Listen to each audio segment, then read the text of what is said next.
밥숟가락을 집어던지고 기사를 쓰게 됐습니다.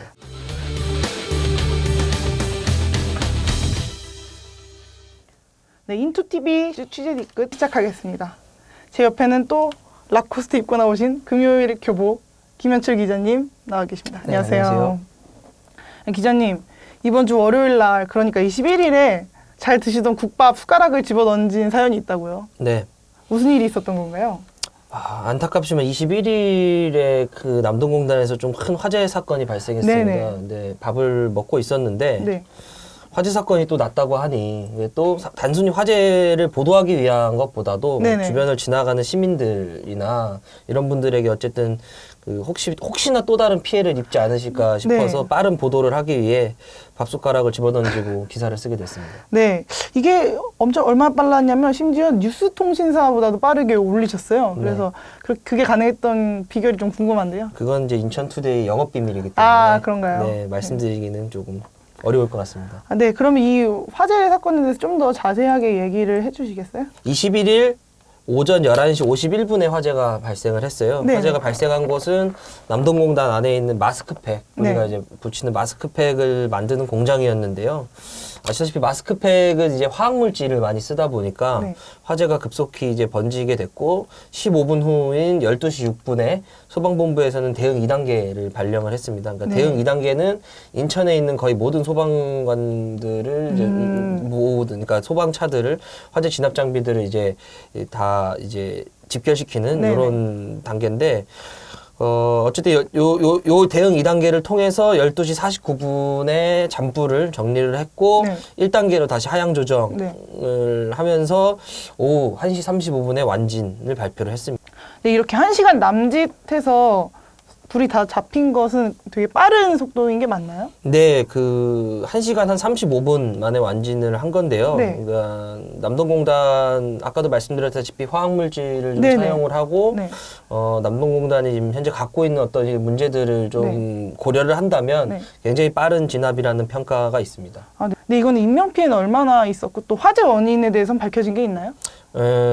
인명피해는 다행히 없었습니다. 다행히 없었고, 네. 내부에서 근무하던 한 61명 정도가 자력 대피를 해서 다행히 인명피해는 없었지만, 재산피해는 한 6억 9천만 원 정도 네. 발생을 했고요. 네네. 일단 원인은 지금 아직 조사 중입니다. 정확한 원인은 조사 중인데, 일단 1차 원인은 공단의 노후화입니다. 공단 노후화인데, 이 공단이 아시다시피 30년 된 공단이고요. 네네. 그러다 보니까 이제 최근 10년간 남동공단 화재 사건이 784건 접수된 건만, 그리고 마스크팩 공장 화재 이후 뭐 작은 화재였지만 어쨌든 화재 사건이 금속 공장에서 또 발생을 했고요. 그래서 이제 본부에서는 온도 차단 장치나 이런 최신 안전 설비를 권고하고 있습니다. 설치를. 근데 그 말 그대로 권고에 불과하기 때문에 설치율은 굉장히 미비한 상황이고요.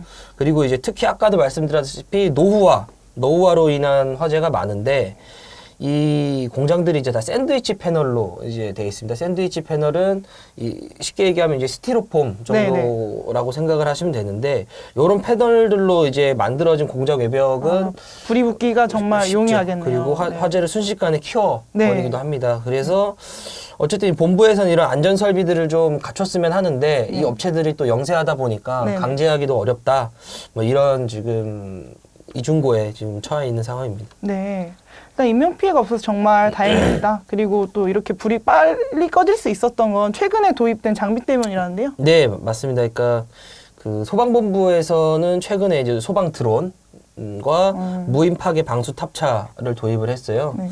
이 소방 드론은 뭐 예상하시다시피 화재 현장 상공에서 화재 규모를 입체적으로 파악하기 위해 도입을 한 겁니다. 그러니까는 하늘에서 어쨌든 이 전체적인 화재 현장을 파악하다 보니까 혹시나 이 화재가 인접 건물로 연소가 되는 건지 아니면 이 불길이 어떻게 번지게 될 건지를 미연에 알고 대비할 수 있는 이런 역할을 좀 하게 해주고요. 무인 파괴 방수 탑차는 쉽게 얘기해서 네. 벽을 바로 뚫어버리고 네. 그 뚫은 벽에다가 바로 내부에다 물을 분사하는 겁니다. 그러니까는 1분에 물을 4,500리터를 분사한다고 하고요. 작업 높이는 무려 21m가 가능을 하고 벽을 뚫는 이 노즐은 철판은 한 4mm 정도를 네. 뚫어버릴 수 있고 샌드위치 패널은 예, 200mm, 그러니까 20cm죠. 네. 예, 그리고 콘크리트는 1,160mm, 그러니까는 16cm죠. 네. 이렇게 뚫을 수 있는 파괴력을 좀 지녔습니다. 그러니까는 이전에는 화재가 발생하면 소방관들이 1층 또는 옥상부터 이제 맞아요. 예, 순차적 진압을 했어야 했는데 네. 이 장비가 도입되면서 벽을 바로 뚫어버리고 네. 그 안에 물을 분사하면서 조기 진압이 가능했다라는 아. 평가가 있습니다. 네. 네, 그럼 이 무인 파괴 방수 탑차는 지금 어떻게 몇 대가 도입돼서 어떻게 쓰이고 있나요? 이게 지금 21일에 화재가 발생했잖아요. 네네. 그 딱 10일 전입니다. 10일 전에 11일 날 이 무인 파괴 방수 탑차를 첫 시연을 했고 현장에는 제가 알기로 처음 투입이 됐는데 네. 현재 2대가 도입이 돼서 운영 중입니다.